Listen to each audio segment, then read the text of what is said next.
నమస్కారం. నేను మీ Phani Bhaskar, Dilsukh Nagar, Hyderabad. Welcome to Pasumarthi astrology centre. Please do subscribe my channel for more videos. ఈ వీడియోలో మనం గజకేసరి యోగం గురించి తెలుసుకునే ప్రయత్నం చేద్దాం. ముఖ్యంగా మనం చాలా వీడియోల్లో చెప్పుకునే గత వీడియోల్లో కూడా ఏ యోగం అయినా సరే అది మన అనుభవంలోకి రావాలి అంటే ఆయా మహర్దశలు అనేవి మనకి వస్తూ ఉండాలి. అలాగే పూర్వజన్మ సుకృతాలు అనేవి కూడా మనకి అనుకూలించాలి. రాహుకేతువులు ఎలా ఉన్నారు, ఆ వ్యక్తి జాతక చక్రంలో అనే పరిశీలన చేసుకుని వారు ఎప్పుడు ఈ మనిషిని పీడించటం అనేది తగ్గుతుంది, ఏ వయసులో వీరికి వారి నుంచి బాధ కొంచెం తగ్గుతుంది, ఈ యోగాలు అనేవి ఇస్తాయి అనే విషయాన్ని మనం తెలుసుకోవాలి అంటే ముఖ్యంగా జాతక చక్రాన్ని పూర్తిగా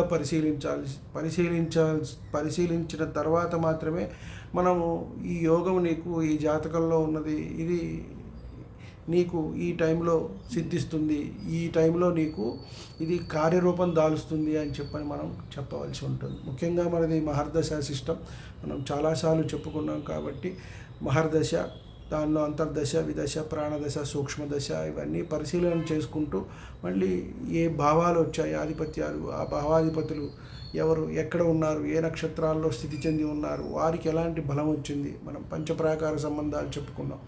సో ఇలా అంత పరిశీలన చేసిన తర్వాత మాత్రమే మనం చెప్పవలసి ఉంటుంది. అలా చూసుకుంటే మనకి చాలా చాట్లు చూస్తుంటే చాలా యోగాలు అనేవి కూడా కనబడుతూ ఉంటాయి.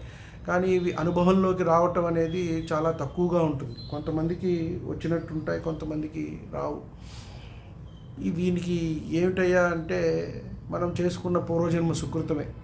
పూర్వజన్మ మనం చేసుకున్న పాపపుణ్య ఫలితాలను మాత్రమే మనం ఈ జన్మలో అనుభవిస్తాం. మనం ఎందుకయ్యా మరి ఈ జన్మలో ఇది చేసుకోండి, అది చేసుకోండి, దీపారాధన చేయండి, పారాయణలు చేయండి, భక్తిగా ఉండండి, కార్తీక మాసం వస్తోంది లేదా వినాయక చవితి వస్తోంది, దుర్గా నవరాత్రులు వస్తున్నాయని చెప్పటం ఎందుకంటే ఈ కొంచెమైనా సరే దాని ఉధృతిని మనం తగ్గించుకొని మరు జన్మ అంటూ ఉంటే ఆ భగవంతుడు, ఆ పరమేశ్వరుడు మనకు ప్రసాదిస్తే ఆయురారోగ్యాలు, ఐశ్వర్యాలు చక్కగా ఇవ్వాలి అని చెప్పని నలుగురికి సహాయం చేయటం, ఎవరికైనా దాన ధర్మం చేయటం, ఉన్న దాంట్లో కాస్త జపం, దానము, హోమము చేసుకోవటం, నలుగురికి సహాయపడటం చేతనైందే. మనం రూపాయి ఉంటే రూపాయి ఖర్చు పెట్టమని ఎవరూ చెప్పరు. కాబట్టి రూపాయిలో 10 పైసలు దానమో ధర్మమో చేసుకుంటూ మనం జీవితాన్ని గడిపినట్టయితే మోక్ష మార్గంలోకి మనం ఎంతైనా మంచిగా ఉంటుంది.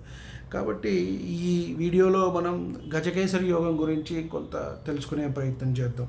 ముఖ్యంగా ఇది చంద్రుడు గురువు వల్ల ఏర్పడే యోగం. ముఖ్యంగా బృహస్పతి గురువు చంద్రుడి నుంచి కూడా కేంద్రాల్లో ఉన్నట్టయితే ఈ యోగం అనేది వస్తుంది అని చెప్పారు.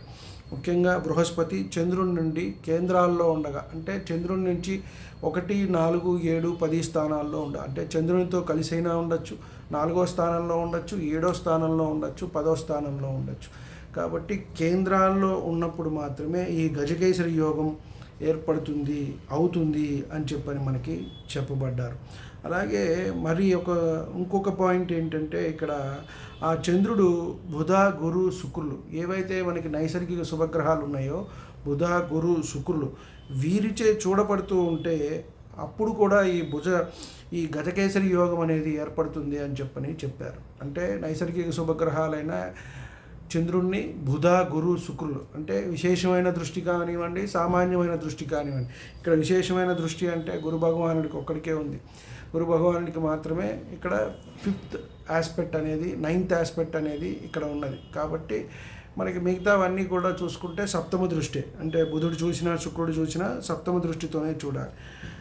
చూసి ఆ గ్రహాలు నీచలో ఉన్నా సరే ఈ యోగం వస్తుంది అని చెప్పబడ్డారు. ఇక్కడ ముఖ్యమైన పాయింట్ ఏంటయ్యా అంటే ఒకవేళ శుక్రుడు నీచబడిన కన్యా రాశిలో నుంచి చూసినా కూడా ఈ యోగం వస్తుంది, బుధుడు మీనరాశిలో నీచబడి అక్కడి నుంచి చూసినా కూడా వస్తుంది అని చెప్పారు.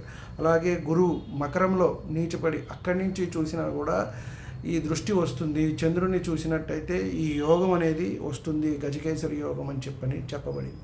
ఈ యోగం వల్ల ఎట్లా ఉంటారు అంటే వీరు చాలా సామాన్యమైన కుటుంబంలో జన్మించినా కూడా దినదినాభివృద్ధి చెందుతూ మంచి తేజస్వి, అలాగే ధనధాన్య సంపన్నుడు, కష్టపడి ఎదిగి మంచిగా ఒక దశ తర్వాత ఒక దశ బాగా యోగించి ధనధాన్యాలు సంపాదించటము, మంచి సంపన్నుడుగా ఉండటము, అలాగే మంచి గుణ సంపన్నుడు, మంచిగా ఉండటం, ఎవరితోనూ గొడవలు తగాదాలకి పోకుండా తన పని తాను చేసుకుంటూ మంచి శీలాన్ని పెంచుకోవడం అనేది ఎంతైనా మంచిది. అందరికీ కూడా ప్రియుడిగా ఉంటారు, అందరికీ కూడా ఇష్టడుగా ఉంటారు. అంటే అందరికీ తాను నొప్పగా ఇతరులను నొప్పించగా తిరుగువాడు ధన్యుడు సుమతి అన్నారు. కాబట్టి ఆయన ఇబ్బంది పడకుండా, ఇతరులను ఇబ్బంది పెట్టకుండా చక్కగా తన పని తాను చేసుకుంటూ వెళ్తాడు, అందరితోనూ మంచిగా ఉంటారు. కాబట్టి వీరితో ఎవరికి ఇబ్బంది అనేది ఉండదు. వీరు ముఖ్యంగా రాజప్రియుడిగా కూడా ఉంటారు అని అంటే మనకి అప్పుడు దాన్ని బట్టి మనకి రాశారు. ఇప్పుడు ఏంటయ్యా అంటే అధికారులు,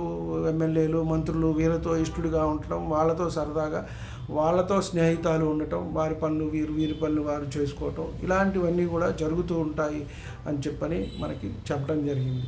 ముఖ్యంగా ఏంటంటే ఇవన్నీ కూడా మనకి ప్రాథమికంగా మనకి జాతక పారిజాతము, బృహత్పరహరా శాస్త్రము, సారావళి, ఫలదీపిక, ఇలా బృహత్పరహరా శాస్త్రం, ఇవన్నీ కూడా మనకి దీంట్లో చెప్పటం జరిగింది. బృహజ్జాతకం అంటే అప్పుడు పరిస్థితులు 400-500 సంవత్సరాల క్రితం కాబట్టి మనం ఇప్పుడు దానికి కొంత అన్వయం చేసుకొని మనం ఇప్పుడు ఉన్న పరిస్థితులు, ఇప్పుడు ఉన్న మనకి సామాజికంగా మనకి ఉన్న పరిస్థితులకు అనుగుణంగా చేసుకొని మనం కొంత చెప్పుకోవాల్సి ఉంటుంది.